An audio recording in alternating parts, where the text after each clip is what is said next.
Hey you guys, welcome back to my channel and welcome back to my first makeup rehab update. Today I'm going to be updating you on all the things that I purchased makeup and beauty wise throughout the month of June, as well as letting you know all of the products in my collection that I was able to get through in the month of June. So if you guys are interested in seeing how well I did in my makeup rehab program that I've made for myself, then just keep watching. Alright you guys, if you missed the intro to this series, I will leave it linked for you down below. I'll leave the playlist link down below. But in that video I mentioned that I pulled inspiration for this series from Paige from Thrifty Beauty's makeup rehab series on her channel, so I will leave her channel as well as her playlist link down below. And then I also wanted to shout out that I believe she said that she had originally gotten inspiration or heard of something similar being done by LS here on YouTube, so I will also leave her channel linked down in the description box below. Alright guys, so we're first going to start with the products that I was able to finish off in June, and I'm happy to say that I actually made some really good progress on my makeup collection in the month of June, and I got through more than I expected to. However, I did have some foundations that I was really close to using up that I was able to finish off, as well as a concealer that I've been working on for quite some time. So I do think that the upcoming months may be a little bit more difficult, or I may go through a little bit less, but you never know. Never doubt yourself. So I was actually able to finish off 7 products out of my makeup collection during June, 5 of them actually being foundation, which is incredible, but like I said, I was really close to finishing off most of them. So I'll quickly go through those with you. I had 2 Bare Minerals tinted hydrating gel creams that I made it through, one in the shade 2 Vanilla and one in the shade 3 Buttercream. I spoke about this specific tinted moisturizer in a makeup that I'd changed my mind about, and when I originally purchased this I was obsessed, which is why I have 2 of them. And lately I just hadn't been loving it as much as I once did, so I just really wanted to get through these. These were each $30 a piece. Then I also finished up my Makeup Forever Ultra HD foundation. This was the foundation that was the oldest in my collection. I have mine in the shade Y235. This is another one that I used to absolutely love and just really wasn't loving it as much anymore, so I have to say I was pretty happy to see this one get finished off and sort of exit my collection. And this one retails for $43. And then finally, sorry guys, I only went through 4 foundations and 6 products. One of the products that I was confused about. Anyway, the 4th and final foundation that I finished off this month was the L'Oreal True Match Lumi Cushion Foundation. This one is in the shade C3, which wasn't the best shade match for me. I have flipped the cushion over and basically gotten everything out of this that I can. I do have another one of these in my foundation collection. I really enjoy this cushion foundation. I think it's really nice for the summertime because you can easily toss this in a purse with you, and if you need to touch up, it's super easy to touch up on the go. So I absolutely love this foundation, and I did finish this off. This retails for $16.99. And then I finished off 2 concealers. The first was this Maybelline Instant Age Rewind Dark Eraser of Dark Circles. I don't know.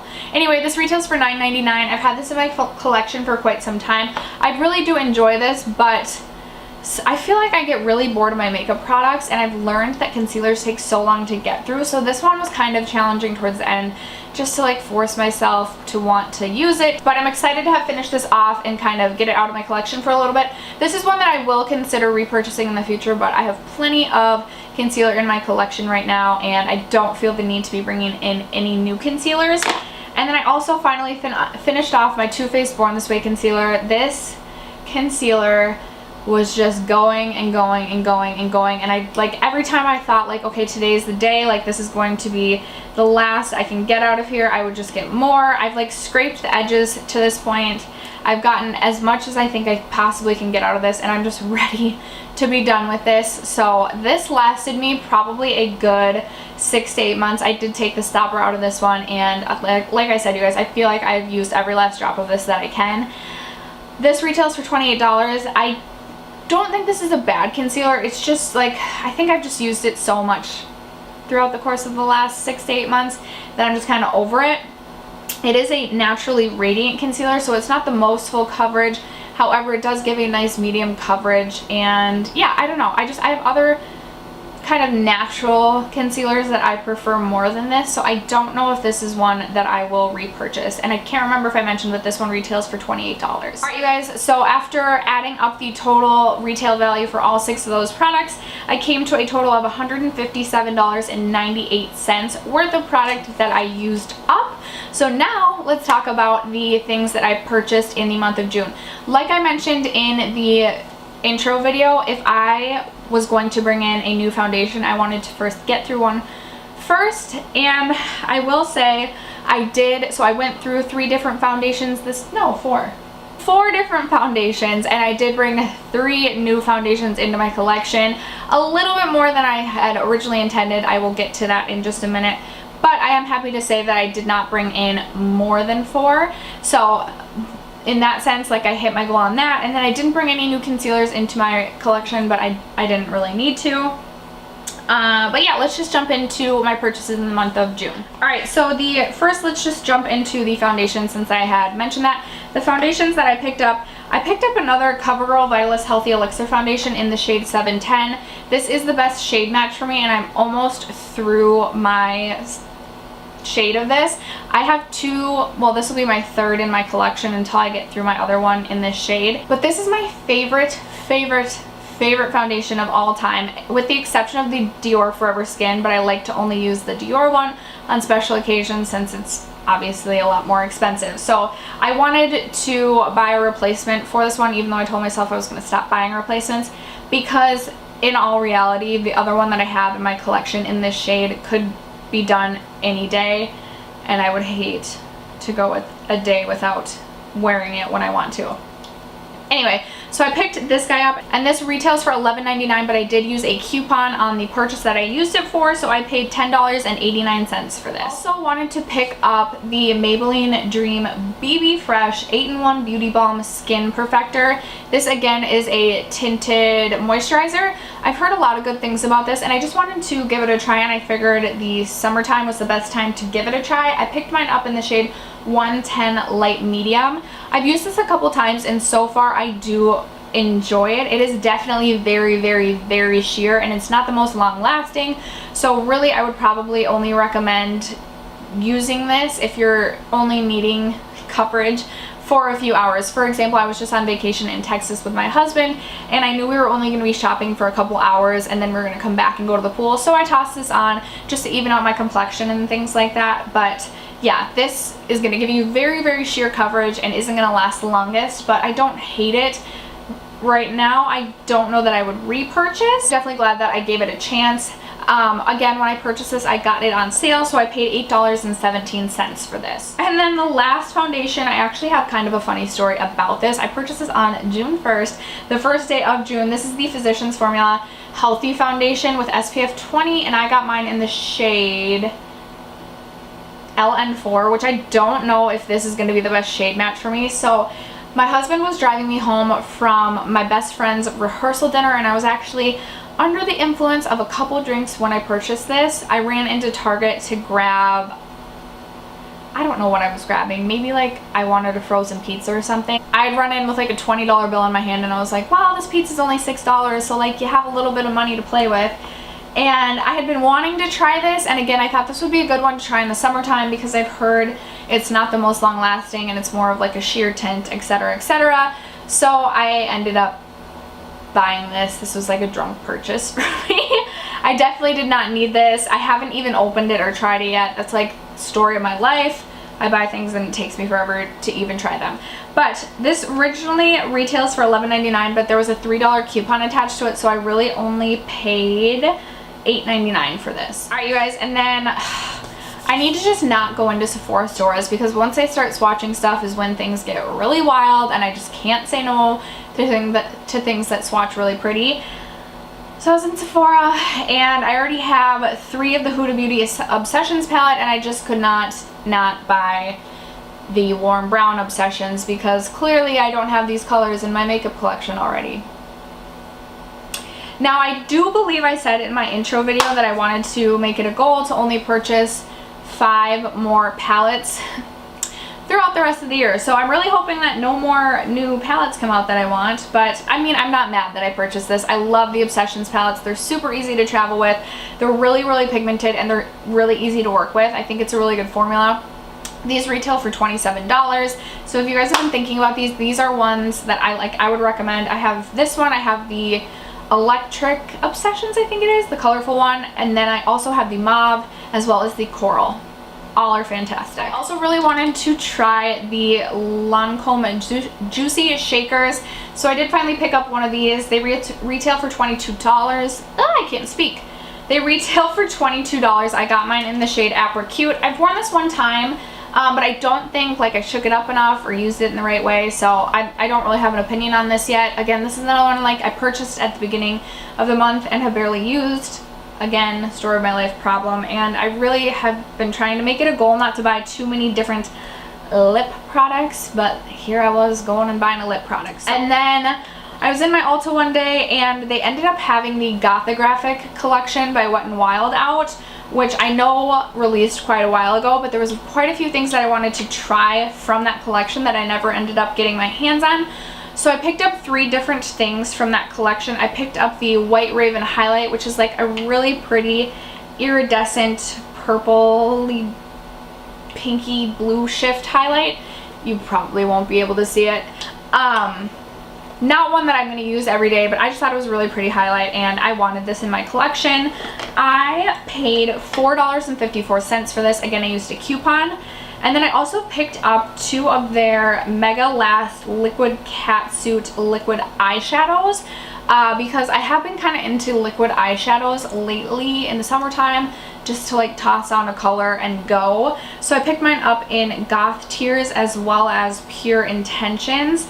I'll swatch these out for you guys. I don't know how easy or hard these are at the moment to find, again, just because this was a limited edition collection, but my Ulta just happened to have them at the time. So Goth Tears, I don't know if you'll be able to see, is the like purpley blue one, and then over here I don't think you can see it all because I can't see it in my viewfinder.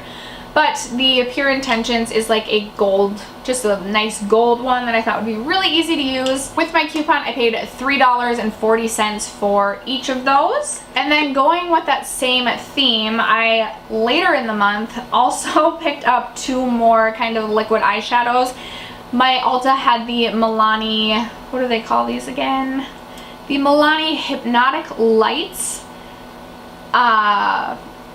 eyeshadows. I actually, so this is where this whole makeup rehab is kind of coming in handy. I had originally had all 5 of these in my hand and was heading up towards the cash register, and then I was like, easy girl, like you're about to go over your budget for the month, like let's reel it in and pick one and see if we even like them, see if we're even going to use them all, because realistically or not, like let's slow your roll. So I ended up just picking up one. I just got this the other day. I haven't even opened this yet.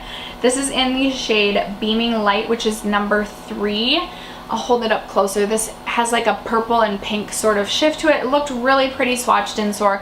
So I'm really excited to give these a try. If you guys want me to do like a follow-up haul type of thing to all my June purchases and let you guys know my thoughts on them later down the road once I've had a chance to test them more, let me know. I'd be happy to do that for you. But I picked this up and I again used a coupon. I paid $9.50 for this. And then I also wanted to try the Essence Metal Shock Shadows. I picked mine up in the shade, it always takes me forever to find the shade. I don't even know if I can find the shade. Swatch for you. This one I'm really excited for because I don't have a liquid shadow that I feel like looks like this, and yeah, I'm pumped about this, but I can't find the shade on this for you guys. But this is what it looks like swatched over here. It's coming across really golden on camera, but in person it's more of like a, I don't even know how to describe it. It has like a, I don't know how to describe that. It has like some purple in it, but it almost looks like purple mixed with gunmetal. I don't think it came across like that at all on camera. Anyway, I'm really excited to give this a try as well. And I paid $4.31 for this. During that same trip, this is something that like I definitely did not need, and this is what I'm a little disappointed in myself for buying. This is the That Glow Though Shimmer Oil by Model's Own. I've been really wanting a shimmery body oil for the summer. I only paid $8.41 for this, which is kind of why I justified it rather than like purchasing one of the more expensive ones. I liked the way this swatched out in store, but realistically I definitely did not need this, and I probably won't get a ton of use out of it just because it's an extra step and I like always forget to do that. But I did purchase this guy as well. And then I also placed an order with Ulta during they had a 20% off coupon they sent out to their beauty people. I don't know, they sent an email blast out for a 20% off coupon that you actually could use on prestige brands. And I had a full cart going, you guys. I was gonna go buck wild. I was gonna be like, yep, don't care about my Makeup Rehab, it doesn't really count when I have this 20% off coupon. But I reeled it in, and I only ended up getting 2 things during that time. I picked up the Morphe Continuous Spray Mist, which with the coupon I got for $12, and then I picked up the new Essence foundation. I don't know if it's new. I think it's new. So I did bring in 4 new foundations, but at least I got rid of 4 foundations, but whoopsies. So I picked up the new Essence foundation, and I paid $5.59 for that. I am still waiting for that package to arrive, which is why I'm not showing them to you guys. I also forgot to mention, I did end up purchasing the Anastasia Beverly Hills Dream Highlighting palette, but I actually ended up returning it because it was way too glittery for me. So that retailed for $45, but obviously since I returned it, I'm not counting that towards my purchases, and I hopefully wouldn't have made other purchases if I had kept that. But all of the items that I picked up during this month, I am happy to say my total that I spent in the month of June on beauty and makeup was $128.20. And like I said, I ended up using up $157.98 worth of products. So I did end up using up more than I ended up purchasing this month. So I'm super, super proud of myself. I've definitely been a lot more conscious about the decisions that I've been making when I've been purchasing makeup this month. So that has been phenomenal. I thought it was really funny, and I just want to point this out really quick. I ended up using up this. I finished this off yesterday. Today's the 29th. So I finished this the 28th, and this was $30. Had I not finished this up, I would have used up $127.98 worth of product, which would have been 22 cents less than I ended up purchasing this month. So I had to use this up yesterday. I was like, no, you are gonna use more than you spent this month. If you guys are even following what I'm saying, I feel like I'm not making sense. Anyway, that is going to conclude my June purchases and use up for my Makeup Rehab series. If you guys are doing a series like this, leave your channels linked down below and let me know what products you've been using up lately. If you haven't already subscribed to my channel, don't forget to do so before you go, and I'll see you guys in my next video. Bye!